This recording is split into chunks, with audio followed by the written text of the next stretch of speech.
What's up, guys? Welcome back to another video. Boozer here. Thanks for stopping by. Hopefully everything sounds good and all that. This is one of my first videos that I'm actually recording in my new house. We just got our office pretty set up. It's not 100% set up, but it seems to be working okay. Everything looks like it's going fine. So hopefully this video is totally fine. Let me know in the comments below if you guys notice any issues with the setup, but so far it looks okay. In this video, we're going to be talking about some Plarium news that just got dropped. It is a Sunday. I'm a little bit late on news, but we do have some funky news coming up for the holidays, so let's jump right into it.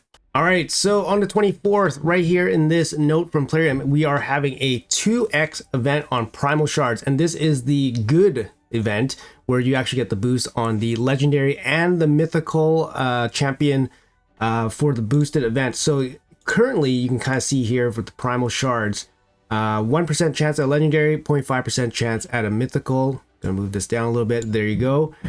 So when it's boosted, it's gonna be 1% chance at mythical and 2% chance at a legendary. It's important to note that they are boosting both the legendary and the mythical rate on Primal Shards. Occasionally, they will do events where they only boost the legendary or they only boost the mythical.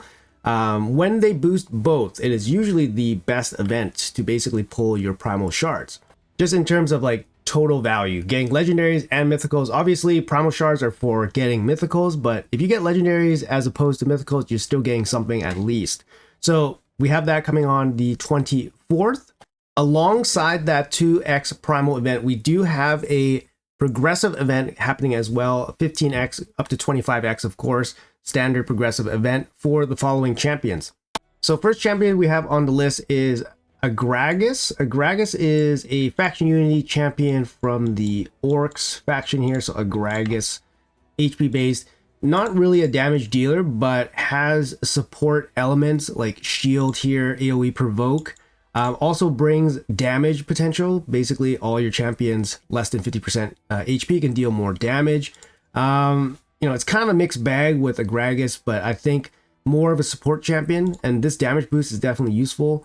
But it's not super easy to reach these type of requirements here because usually you don't want to be under 50%. Maybe if it was over 50%, it would be a lot easier to facilitate. Also has like this sacrificial, like ritualistic flavor to her.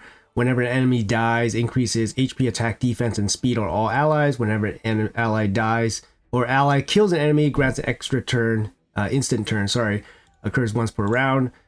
So it's a little bit interesting. Also immune to block active skills. You know, like a lot of support in the kit, but brings a little bit of offense element as well. So far, we haven't seen too much coverage on this champion as opposed to other faction unity champions, but you never know what can happen. And of course, these are pretty exclusive champions, so it's worth picking up just to hold on just for maybe like something in the future. But let's move on to our next champion. And this is the People's Champion. Actually, he looks like a dwarf, but he's not a dwarf. Sorry. Where is he? Force Finny. There he is. Wixell, Volkskeeper Wixell, the man of probably maybe 2024. This guy's been under the community microscope ever since he was basically brought into the game. But basically, the community built his kit and instantly was put into some content that he basically just crushed, and eventually Plarium had to do something about him and his infinite growing shield, of course. So they kind of capped him out in Hydra. He's still a really good champion. He brings the increased defense, shield, intercept, very, very good on a 3-turn cooldown. I actually use this guy in still my Hydra team just for like a normal build, a normal traditional team, and just using these buffs to keep everybody alive. His A1 provoke is really, really good as well, just to keep the head of decay under control. And then he has an extension here with the decreased attack. The buff extension can be really good in certain builds and just generally really good in teams as well. So he's going to be up for grabs as well. Next up, we have a dwarf, a real dwarf. This time we have Molly Tankard. So you can buy Molly from the the shop with all those where you can. I don't even know what that shop is called, guys. That dead content shop, whatever that shop is called. There we go, that token trader. There she is, Molly Tankard. You can buy her for six champions crushed to buy Molly, but you can also pull Molly on the 24th, I guess. Really old champion. She's actually really good. When I pulled her, she was a big game changer for Arena. This was pre-Stone Skin, of course. She's really good in Hydra right now. She can just control the Head of Decay, and also a 2-turn provoke possibility as well. Very, very good. She can also be a mischief tank because she places reflect damage on herself, so build her with resistance. She can bait the Head of Mischief to attack her, for example.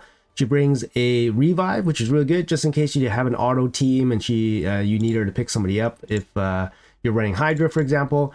Nice little passive here, gives your team an offensive turn meter boost.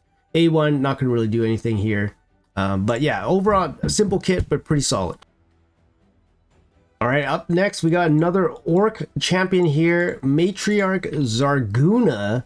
Zarguna, there she is in all her glory. A1 heals the champion by 5% of their max HP per hit, so double hit here. Has a chance to place provoke, not too bad, it's a small chance though. A2 increases duration of all allied, decreases duration actually of all allied debuffs. Not as good as increased duration of all allied buffs. So on a 4-turn cooldown, it brings continuous heal, taunt, and unkillable on this champion. So, you know, in a way, it's pretty good as a way to protect your team with the taunt unkillable. Can be really annoying in some spots, of course. Like we can see like situations where like Arbis in like Arena, for example, can be very, very annoying because she brings something similar with the taunt and stone skin. Her A3 Zarguna here is an AoE, places a shield. It's equal to 25% of this champion's max HP. That's good. Whenever a shield buff placed by this champion expires or removed, heals that ally by 50% of their max HP and places a strengthen on them, 3-turn cooldown. This can actually be pretty high value on a 3-turn cooldown. We see, for example, mechanics like this where shields get broke and stuff happens, like with Freya. And Freya's shield getting broken and her attacking is pretty impactful, actually.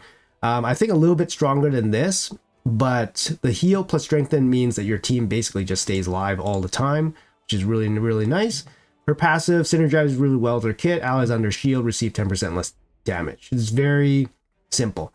But this also applies not only to her shield, so can apply to any shield. So that's pretty nice. If you have like a shield set to start off the fight, gets 10% reduction right away. But it's generally not a super, super strong passive, but it's not too bad. And you got HP in all battles, decent base stats all around. Decent champion, not going to be something that super endgame player is going to be super happy about. But if you're mid game or early game, she's going to be a pretty big carry for you guys. All right, up next, we got Bivel of the Thorn, Sacred Order here. I know this guy for sure. Really like this guy's kit. Very simple, but straightforward, very effective. Works really, really well just to control waves. Works really well in Hydra to handle the Head of Decay. A1 Provoke. Not the biggest chance here, also brings a small heal, but it is a decent provoke, 50% chance. Of course, you got the guaranteed provoke here on a double hit. And the thing is, the leech and provoke debuffs place even if it's a weak hit. So he's not affected by affinity when trying to place provoke or leech. Very, very strong A3 here. And then his A2, and then his A3 brings a kind of AoE plus a shield. So he doesn't hit super hard, so the shield on this is not going to be massive. But giving him a little bit of crit rate to make sure that he can actually like hit for full damage can give you a decent amount of shield. So I did use this guy quite a bit when the Hydra was introduced, just because he brings a nice combination of survivability plus AoE provoke. Like obviously the leech is very good, and then the shield can be good as well. His passive decreased the amount of damage taken by all allies from enemies under provoke. So if he provokes somebody, he's going to take less damage from them. HP in all battles. He's a solid champ. He's good for Hydra. He's best probably for Hydra, but he's going to be very good in most areas as well. Leech is very good. He's also good for a mischief tank because he places the extra strengthen on himself. So you can build him with resistance. He will bait the head of mischief if you have him with resistance. So good champion overall, good for Hydra, and good for just general progression. So let's move on to the voids. Actually, now we are on to the voids. Off to the orcs first. No, he's an Ogren. Sorry, I clicked the wrong one. Let's check out the Ogren Grazur Iron Gut. This guy is super strong. His kit is awesome. A1 AoE, place a shield on all allies except this champion. Value of shield is proportionate to this champion's defense. Excellent. He's defense base, so you can just stack defense on him.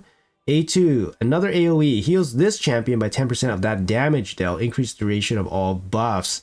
by all allies by 1 turn. So it's a buff extension on a 3-turn cooldown with the heal on himself on an AoE. He hits decently hard because he has enemy max HP hit. So he's going to full heal himself, increase duration on a 3-turn cooldown. Very strong. A3 AoE again, 100% chance when fully booked. Placing provoke also places increased resistance and increased defense on all allies. 3-turn cooldown, guys. This move is incredible. He's going to take care of the head of decay for you guys, also dealing extra damage. Just great against all waves as well. Just incredible champion here. And a passive giving him the unkillable buff when he dies, and then also healing your whole team when he takes damage. It's incredible. He's a mix of Skull Crown plus Vogos passive in one passive. Great kit overall, great champion overall, good for many areas.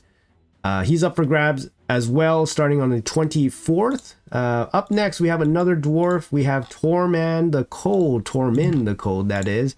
A1, AoE, chance to freeze. A2, single target strip, and a slam to ignore defense here.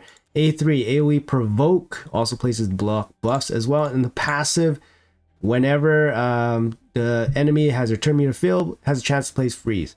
So he also has this revives himself effect, which gives him a chance to get back into the fight. He's a very strong champion. He's actually still, like, you know, he's not bad in many areas. Obviously, in wave content, he's going to be really strong with all his AoE control. In arena, that's where he was a menace for a long time. Stone Skin makes him a little bit less relevant, especially when people are starting to pick up more Stone Skin accessories and start to complete more sets. He's a little bit less relevant, but against the right team, Tormund can single-handedly win the fight by himself just with his control elements. If you build him for damage, he can slam your team into the ground, AoE here, and then control your team as well. He can be an absolute menace. I think you know, most accounts should have a good one built just to handle some situations in arena. But yeah, like I said, with the prominence of like Stone Skin accessories now completing sets, his passive ability is a little bit less useful for sure. So that's Tormund the Cold. Up next, and lastly, we have Night Revenant here, Void. We have Soulless. Soulless here, one of the old school defense-based damage dealers, one of the best in the business back in the day. Nowadays, heavily power crept, so definitely not going to be on somebody's huge want list. A1 stun. A2 attacks enemies 3 times. Each hit has a 75% chance of removing all buffs. That's very nice. So he has a strip on a 3-turn cooldown with a provoke.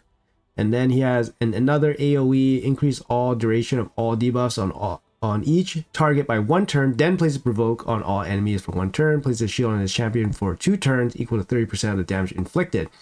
So he has a bunch of AoEs, A1 stun. He hits relatively hard. His defense-based champion, so he's hard to kill. He's just, yeah, power crept quite a bit. Like, the gold standard for like defense-based damage dealers is, you know, Harima, right? And Harima is going to be a little bit more powerful in terms of hits, and a little bit more powerful because Shiva has an insane passive. Soulless really needs some kind of passive to make himself a little bit more useful in today's game. But he's going to be up for grabs as well, maybe for a collector if you guys are interested. But yeah, that's going to round out the news events for the 24th. Keep in mind that these events will last for 3 days, so it's going to go through the holidays and all that stuff. Not the best progressive event, to be honest, to pair up with the 2x Primal Shard event. But honestly, the main event is going to be the Primal Shards, and people will be pulling for these regardless of what progressive will be active. In my opinion, based on what we see on the calendar, it does seem a little bit unlikely that there's going to be any kind of further event where you can double dip the pulling of Primal Shards into.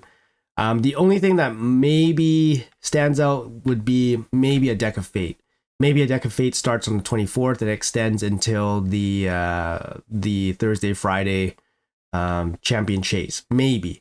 But otherwise, I wouldn't expect any kind of double dipping for your shard pulls. It's just going to be pulling your primals and hoping for the best. For me, I only have 8. I only have 8 on this account. Maybe I'll have 9 or 10. I'll put some extra effort into grinding for the quartz, and maybe the dungeon diver, for example, I'll pick up. So I'll maybe have 10. I'll maybe have a 10 pull. Still looking for my first mythical, guys. So yeah, gonna be pulling for sure. Best rates, of course, but we will see. Anyways, guys, hopefully you guys have a great end to your weekend. Hopefully there'll be no more disruptions here with the channel and the videos and stuff. We'll be back in business. Yeah, doing our thing. I'm still getting over a cold too. It's a big bother. But anyways, guys, all the best to you guys. Hopefully you guys are doing well, getting ready for the holiday season and all that. But yeah, let me know in the comments below what you guys think about these events, and I'll see you guys in the next video.